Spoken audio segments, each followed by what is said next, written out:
Bet agrāk bija Gaujas Nacionālā parkā bija ļoti stipri ierobežojumi pat dzinējmedībām, pat Brīvlatvijas sākumā. Tā ar suņiem nevarēja, tā bija tāda zona, šitāda zona. Kā šobrīd tas ir? Nu, es domāju, ka tur augšā viņiem paliek par kā saka, dara kā katrs uzskata, kā viņš pareizi būtu bijis. Tā vai šitā.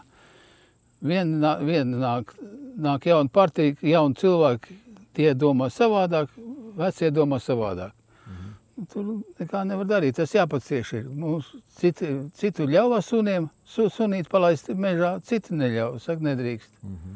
Nu, ka nedrīkst, tad nedrīkst, nu, ko darīs. Bet šobrīd ar suņiem drīkst medīt?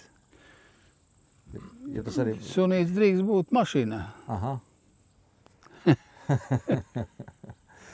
Nu jā, tad uz asinspēdu palaiž, ja vajag, vai ne? Nu jā.